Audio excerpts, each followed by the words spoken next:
100년이 넘는 세월을 살아오면서 인생이란 참 묘하다는 생각을 떨칠 수가 없습니다.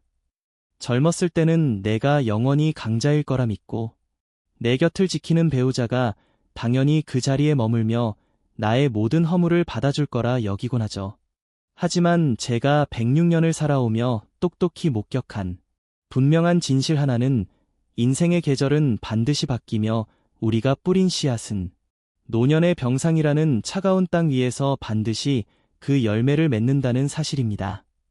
인생의 황혼은 모든 것이 투명해지는 시간입니다. 사회적 지위도 젊은 날의 패기도 평생 쌓아온 재산도 병상 앞에서는 그 힘을 잃습니다. 오직 남는 것은 내가 한평생 맺어온 관계의 향기뿐입니다. 그런데 말입니다. 여러분, 만약 당신이 가장 가깝고 소중한 존재인 배우자를 함부로 대하고 그 영혼에 깊은 상처를 남겼다면 어떻게 되겠습니까? 그것은 단순히 과거의 잘못으로 끝나지 않습니다. 그것은 일종의 영적인 빚이 되어 차곡차곡 쌓이다가 당신이 가장 약해졌을 때, 즉 혼자서는 몸조차 가누지 못해 병상에 누워 누군가의 손길이 간절해질 때 가장 짙은 업보로 돌아오게 됩니다. 제가 병원을 찾거나 지인들의 마지막을 지켜볼 때마다 느끼는 서늘한 광경이 있습니다. 어떤 이는 배우자의 따뜻한 손길 속에서 평온하게 생의 마지막을 정리하지만 어떤 이는 분명 옆에 배우자가 있음에도 불구하고 세상에서 가장 고독한 겨울을 보냅니다. 육신은 간호를 받고 있을지 몰라도 그 영혼은 배우자의 싸늘한 눈빛과 마지못해 움직이는 손길 속에서 갈기갈기 찢겨나갑니다. 이것이 바로 제가 오늘 여러분께 드리고자 하는 엄중한 경고입니다. 배우자를 학대하고 함부로 대하는 것은 훗날 당신이 누울 병상 밑에 가시나무를 심는 것과 다름없습니다. 오늘 우리는 왜 우리가 가장 가까운 사람에게 예의를 갖추어야 하는지, 그리고 그 관계가 어떻게 우리의 노년과 운기를 결정짓는지에 대해 깊이 고찰해 보고자 합니다. 한 세기를 살아온 노 교수의 이야기가 당신의 남은 생을 바꾸는 작은 빛이 되기를 바랍니다. 우리가 인생의 한낮, 즉 가장 뜨겁고 힘이 넘치는 시기를 지날 때는 흔히 발밑에 드리워진 그림자의 존재를 잊고 삽니다. 내가 세상을 다 가질 것 같고 내 주먹의 힘과 내 목소리의 크기가 영원히 이 가정의 질서를 유지할 수 있을 것이라 믿는 오만이 싹트기 때문이지요. 제가 100년이 넘는 세월을 살아오며 참으로 안타깝게 지켜본 풍경 중 하나는 밖에서는 인격자라는 소리를 들으면서도 집안이라는 폐쇄된 공간 안에서는 배우자의 영혼을 갉아먹는 이들의 모습이었습니다. 그들은 그것이 권력인 줄 알지만 사실은 자신의 노년을 스스로 파괴하는 가장 어리석은 행위임을 깨닫지 못합니다. 배우자라는 존재는 하늘이 우리에게 보내준 가장 정직한 거울입니다. 우리가 아침마다 세면대 앞에서 마주하는 유리 거울은 겉모습만을 비추지만 배우자의 눈동자와 그가 내뱉는 한숨은 우리의 깊은 내면과 품격을 비추는 영혼의 거울입니다. 젊은 시절 사회적 성취에 취해 있거나 육체적 강건함에 도취해 있을 때 많은 이들이 이 거울을 함부로 다룹니다. 내가 누구 때문에 이렇게 고생하는데 당신이 하는 게 뭐가 있다고라는 식의 날선 말들을 화살처럼 쏘아 올리지요. 하지만 여러분, 명심하십시오. 당신이 쏘아 올린 그 말의 화살은 허공으로 사라지는 것이 아닙니다. 그것은 고스란히 배우자의 가슴에 박혔다가 훗날 당신의 운기를 꺾는 날카로운 부메랑이 되어 돌아옵니다. 운기라는 것은 맑은 샘물과 같아서 주변이 평온하고 사랑이 가득할 때 비로소 맑게 흐르는 법입니다. 가까운 사람인 배우자의 가슴에 멍을 들이고 그 영혼을 눈물짓게 한다면 그 집안의 공기는 탁해질 수밖에 없습니다. 탁한 공기 속에서 자라난 운명은 결코 아름다운 결실을 맺을 수 없지요. 제가 만난 수많은 노인 중 젊은 시절 배우자를 무시하고 학대했던 이들의 끝은 하나같이 쓸쓸했습니다. 그들은 자신이 강자라고 믿었던 시절의 기억에 갇혀 정작 자신이 약자가 되었을 때 배우자가 베풀어줄 자비의 창고를 스스로 비워버린 것입니다. 사람의 영혼은 투명합니다. 우리가 배우자에게 가하는 언어폭력이나 무시는 상대방의 영혼에만 상처를 내는 것이 아니라 가해자 본인의 영혼 또한 검게 물들입니다. 이를 저는 영혼의 탁도라고 부릅니다. 영혼이 탁해진 사람은 노년에 접어들었을 때 그 인상에서부터 품격이 사라집니다. 눈빛은 초점을 잃고 입가에는 원망과 고독만이 서리게 되지요. 배우자를 학대하는 행위는 마치 자신이 마실 우물에 스스로 독을 타는 것과 같습니다. 지금 당장은 갈증이 해소되는 듯 보이고 내가 이긴 것 같겠지만 시간이 흘러 당신이 목이 타들어가는 갈증을 느낄 때, 즉 병상에 누워 누군가의 온기가 절실해질 때 당신이 마실 수 있는 물은 오직 당신이 독을 탄 그 우물물뿐임을 알아야 합니다. 인생의 사계절 중 여름은 길지 않습니다. 곧 가을이 오고 낙엽이 지며 만물이 고요해지는 겨울이 찾아오기 마련입니다. 젊은 날의 오만함은 이 계절의 변화를 망각하게 만듭니다. 내가 평생 배우자의 수발을 받으며 왕처럼 굴 수 있을 것 같습니까? 천만의 말씀입니다. 자연의 섭리는 공평합니다. 당신이 배우자의 인격을 짓밟으며 쌓아올린 그 성벽은 당신의 육신이 쇠약해지는 순간 가장 먼저 무너져 내릴 것입니다. 그때 당신을 지켜줄 수 있는 유일한 보루는 오직 당신이 배우자에게 심어두었던 사랑과 존중의 씨앗뿐입니다. 제가 106년을 살며 느낀 것은 인간의 진정한 위대함은 밖에서 얻는 명성이 아니라 가장 가까운 사람을 대하는 태도에서 결정된다는 사실입니다. 배우자를 귀하게 여기는 사람은 자신의 운기 또한 귀하게 만드는 사람입니다. 반대로 배우자를 천하게 대하는 사람은 결국 자기 자신을 가장 천한 구렁텅이로 몰아넣는 사람이지요. 당신의 집안에 흐르는 공기를 한번 가만히 느껴보십시오. 그 공기가 따스합니까? 아니면 서늘한 냉기가 흐릅니까? 만약 후자라면 당신은 지금 자신의 노년이라는 밭에 가시나무 씨앗을 뿌리고 있는 것일지도 모릅니다. 과거에 잘못이 있다면 지금 당장 멈추고 반성해야 합니다.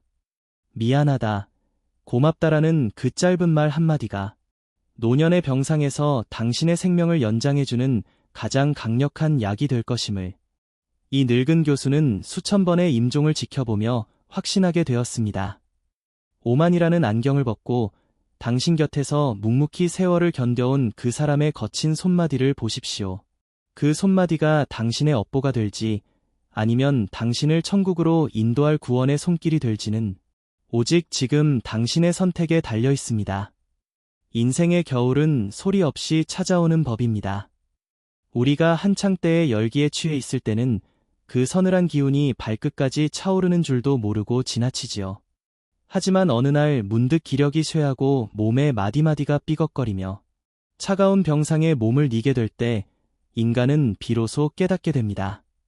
내가 평생을 걸쳐 쌓은 부와 명예는 저 병실 문턱을 넘지 못하며 오직 내가 평생 배우자에게 베풀었던 마음의 조각들만이 내 곁에 남는다는 사실을 말입니다. 그 병상은 참으로 묘한 공간입니다. 세상의 모든 소음이 차단되고 오로지 나의 호흡과 천장의 하얀 불빛만이 남는 그곳에서 우리는 자신의 삶을 가장 정직하게 마주하게 됩니다. 그런데 그때 당신의 곁을 지키는 배우자의 손길이 따스하지 않고 얼음처럼 차갑다면 그 고통이 어떠하겠습니까? 그것은 단순히 몸이 아픈 것과는 차원이 다른 영혼이 무너져 내리는 아픔입니다.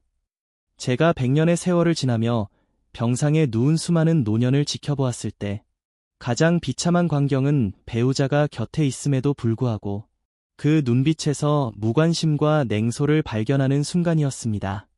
배우자를 학대한 사람들은 노년의 병상에 누웠을 때 반드시 그 업보를 치르게 됩니다. 여기서 제가 말씀드리는 업보는 무슨 영화 속에 나오는 거창한 복수가 아닙니다.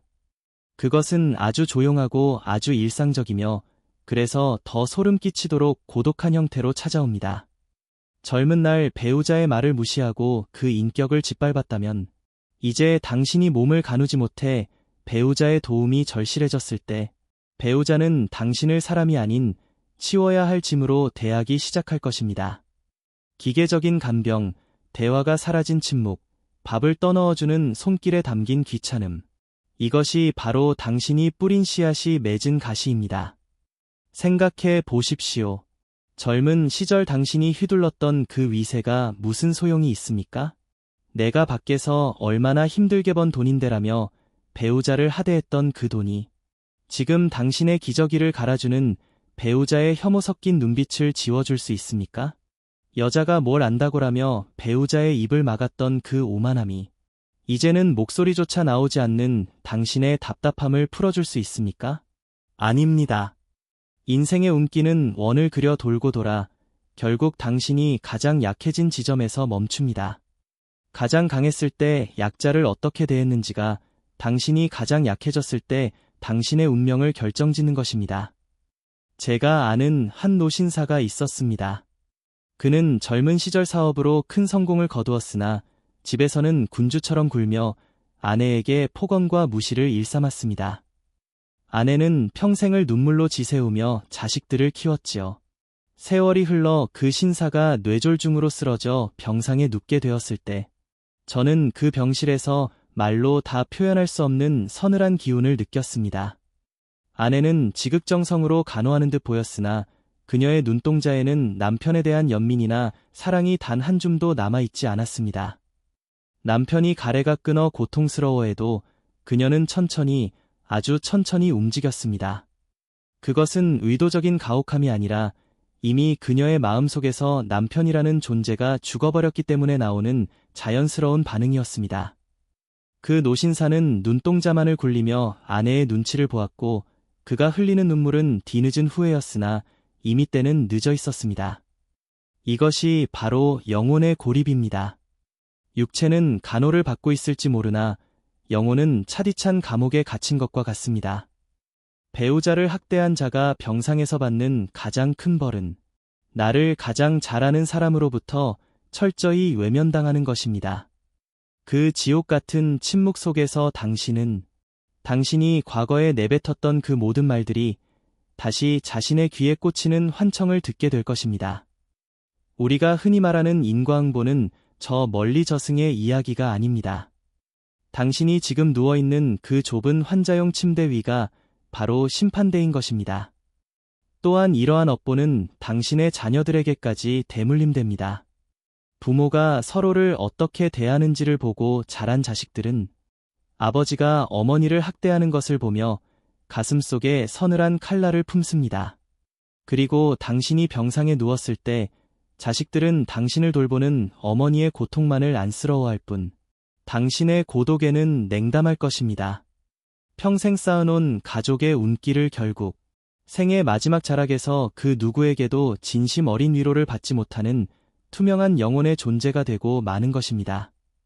품격 있는 노년이란 무엇입니까? 그것은 주름진 얼굴에도 불구하고 인자함이 배어나오는 것이며 병상에 누워서도 주변 사람들에게 따스한 기운을 전하는 것입니다. 하지만 배우자를 학대한 사람에게는 이런 품격이 깃들 자리가 없습니다. 그들의 영혼은 이미 젊은 날의 도끼로 인해 검게 물들었기 때문입니다. 그때가 되어서야 비로소 우리는 깨닫게 됩니다. 아, 내가 그때 그 사람에게 그렇게 하면 안 되는 것이었는데, 그 사람이 내 인생의 마지막을 지켜줄 유일한 등불이었는데, 하지만 육신이 무너진 뒤에는 사과할 기회조차, 용서를 구할 힘조차 남아있지 않습니다. 여러분, 인생이라는 강물은 결코 거꾸로 흐르지 않습니다. 지금 당신이 배우자에게 내뱉는 말 한마디, 무심코 던지는 눈길 하나가 당신이 훗날 병상에서 마주할 공기의 온도를 결정합니다. 배우자의 가슴에 못을 박는 것은 당신의 미래에 가시밭길을 만드는 일입니다. 106년을 살아보니 알겠습니다.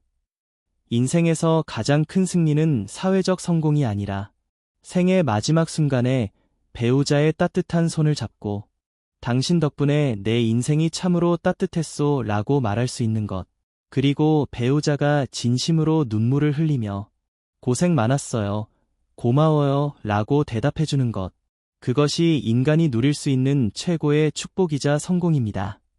지금 혹시 배우자를 힘들게 하고 있지는 않습니까? 당신의 권위와 힘이 영원할 것이라 착각하고 있지는 않습니까? 병상은 멀리 있지 않습니다. 그리고 그곳에서 당신을 기다리고 있는 것은 당신이 과거에 저지른 모든 행동의 총합입니다. 배우자의 영혼을 아프게 하는 것이 결국 자신의 노년을 저주하는 일임을, 이 늙은이의 경고를 가볍게 듣지 마시길 바랍니다. 이제 우리는 고통의 경고를 넘어 진정한 품격이란 무엇인지, 그리고 그 품격이 우리의 노년과 영혼을 어떻게 구원하는지에 대해 깊이 이야기해 보려 합니다. 106년이라는 긴 세월을 지내오며 제가 수많은 사람의 얼굴을 마주하며 깨달은 사실이 하나 있습니다. 그것은 사람이 나이가 들수록 그가 살아온 삶의 궤적이 얼굴의 주름과 눈빛 속에 고스란히 투명하게 드러난다는 점입니다. 젊은 시절에는 화장으로 감출 수 있고 명예와 권력으로 그럴듯하게 포장할 수 있지만 인생의 황혼에 이르면 영혼은 마치 맑은 유리창처럼 투명해져 그 안의 내용물을 숨길 수가 없게 됩니다. 품격 있는 노년은 결코 화려한 옷차림이나 쌓아둔 재산에서 나오지 않습니다. 진정한 품격은 가장 가까운 사람, 즉 평생을 함께 해온 배우자를 대하는 태도에서 완성되는 영혼의 향기입니다.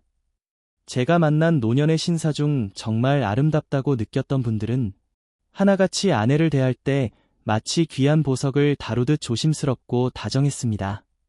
그분들에게 배우자는 정복의 대상이나 수발을 드는 하인이 아니라 자신의 영혼을 완성해가는 동반자였습니다. 이러한 태도는 그 사람의 온기와 운기를 맑게 정화합니다.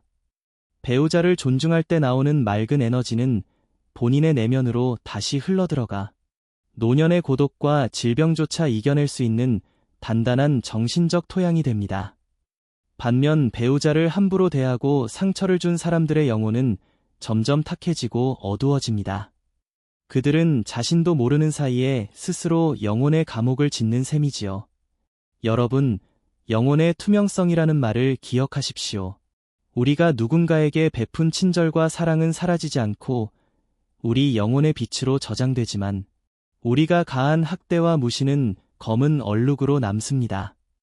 이 얼룩은 죽음이 가까워질수록, 그리고 육신이 병상에 뉘어질수록 더욱 뚜렷하게 도드라집니다.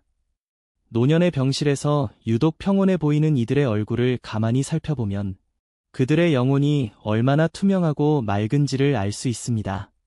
그 투명함은 지난 세월 배우자와 나눈 따뜻한 대화와 서로의 아픔을 보듬었던 손길에서 빚어진 것입니다. 우리는 이제 용서와 비움의 철학을 배워야 합니다. 젊은 날의 그 치열했던 욕망, 배우자를 내 뜻대로 휘두르려 했던 고집, 내가 가장 강해야 한다는 그 오만한 자아를 내려놓아야 합니다. 이것이 바로 제가 말씀드리는 용서이자 내려놓음입니다. 배우자를 학대하는 마음의 뿌리에는 내가 옳다는 독선과 상대를 소유하겠다는 탐욕이 자리 잡고 있습니다. 하지만 노년은 이 모든 것을 비워내야 하는 계절입니다. 움켜쥐려 할수록 모래알처럼 빠져나가는 것이 인생인데 하물며 사람의 마음을 힘으로 억누르려 해서야 되겠습니까? 배우자의 부족함을 내 것으로 받아들이고 그 사람의 존재 자체를 귀하게 여기는 순간 우리를 짓누르던 탁한 운기가 걷히고 맑은 기운이 샘솟기 시작합니다. 제가 100년 넘게 살며 목격한 가장 신비로운 일 중 하나는 배우자를 지극히 사랑하고 존중한 이들이 겪는 황혼의 기적입니다. 그들은 비록 육신이 병들고 쇠약해져도 정신은 마치 어린아이처럼 맑고 고요합니다. 배우자가 곁에서 건네는 물 한 잔, 따뜻한 말 한마디가 그들에게는 세상 그 무엇보다 강력한 치유의 에너지가 됩니다.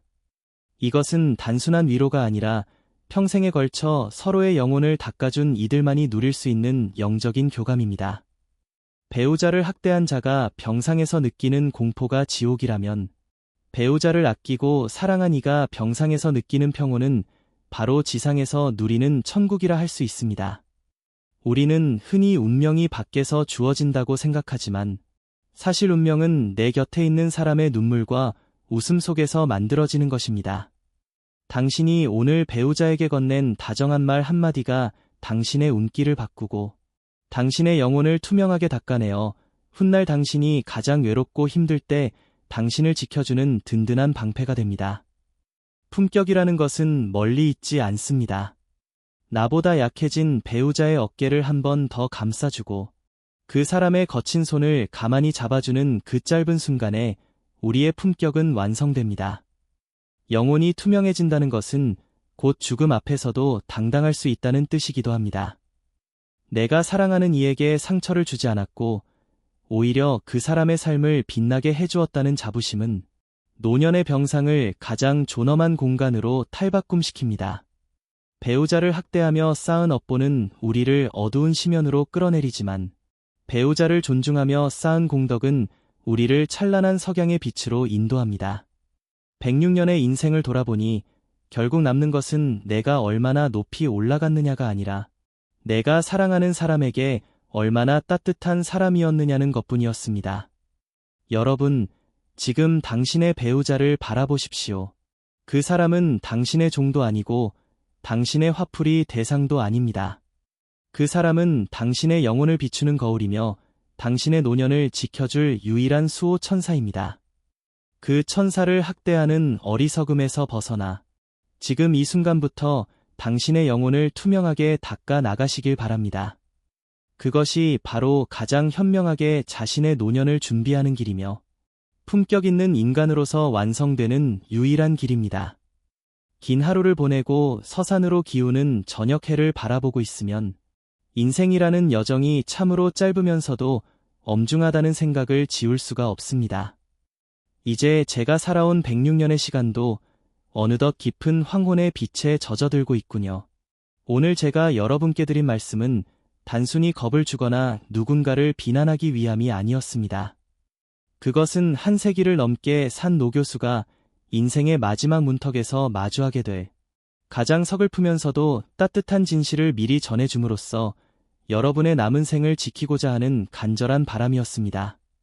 우리는 흔히 사랑을 뜨거운 감정이라 생각하지만 제가 살아보니 사랑은 감정이 아니라 의지이자 수행이었습니다. 특히 배우자와의 관계는 인생이라는 망망대해에서 서로의 영혼을 비춰주는 가장 유일한 등불과 같습니다. 젊은 시절에는 그 등불의 소중함을 모르고 함부로 대하거나 심지어 발로 차버리기도 합니다. 하지만 보십시오.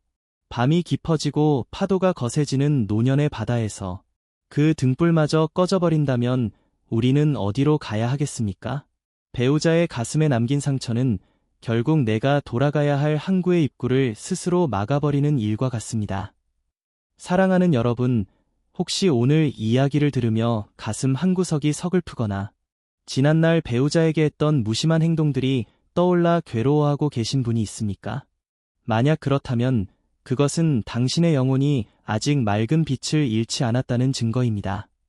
진짜 비극은 자신이 배우자에게 가한 고통이 업보가 되어 돌아올 것임을 전혀 깨닫지 못하는 무지함에 있습니다. 지금 당신이 느끼는 그 작은 미안함과 후회가 바로 당신의 운기를 바꿀 수 있는 마지막 열쇠입니다. 아직 늦지 않았습니다. 병상에 누워 손 하나 까딱할 수 없는 순간이 오기 전에 아직 당신의 목소리에 힘이 있고 당신의 두 발로 배우자에게 다가갈 수 있는 지금, 바로 지금이 당신의 노년을 축복으로 바꿀 수 있는 유일한 기회입니다. 인생의 사계절 중 겨울은 추워야 제맛이라고들 하지만 사람과 사람 사이의 겨울은 따뜻해야 합니다.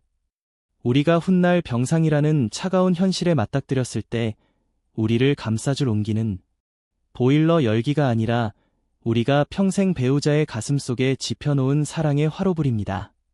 그 화로불을 지금부터라도 다시 지피십시오. 그동안 고생 많았지. 내가 참 모자랐어. 옆에 있어줘서 고마워. 라는 그 짧은 말 한마디가 당신이 훗날 병상에서 마주할 그 차가운 업보의 눈을 녹이는 뜨거운 눈물이 될 것입니다. 저는 106년을 살며 참으로 많은 것을 보았습니다. 나라가 바뀌고 기술이 천지개벽하는 것을 보았지만 인간이 행복해지는 원리는 예나 지금이나 단 한치도 변하지 않았습니다. 그것은 바로 가장 가까운 사람을 귀하게 여기는 마음, 즉 인간에 대한 예의와 품격을 지키는 것입니다. 배우자를 학대하는 자는 자신의 영혼을 파괴하는 자이며 배우자를 존경하는 자는 자신의 노년을 신성하게 가꾸는 자입니다. 이제 이야기를 마무리하며 여러분의 가슴에 고요한 평화가 깃들기를 기원합니다. 인생의 황혼은 결코 슬픈 시간이 아닙니다. 그것은 평생의 수고를 내려놓고 내가 사랑했던 이들과 함께 맑은 찻잔을 나누며 지나온 길을 미소 짓는 시간이어야 합니다. 병상에서의 외로운 고립이 아니라 서로의 깊은 눈동자 속에서 안식을 찾는 시간이 되어야 합니다. 여러분의 가정이 그런 맑고 투명한 향기로 가득 차기를 이 늙은 교수는 간절히 기도하겠습니다. 운기는 당신의 마음이 머무는 곳으로 흐릅니다. 오늘 당신의 마음을 분노와 오만이 아닌 용서와 사랑으로 채우십시오. 그러면 당신의 노년은 병상의 고통이 아닌 저녁 노을처럼 찬란하고 아름다운 축복의 시간이 될 것입니다. 부디 자신의 품격을 지키고 배우자의 영혼을 보듬는 지혜로운 삶을 살아가시길 바랍니다. 이것으로 106세 철학자 김영석이 전하는 마지막 경고이자 간곡한 당부를 마칩니다. 여러분의 영혼이 언제나 투명하고 맑기를, 그리고 그 투명함 속에서 진정한 자유를 얻으시기를 바랍니다. 감사합니다. 평안하십시오.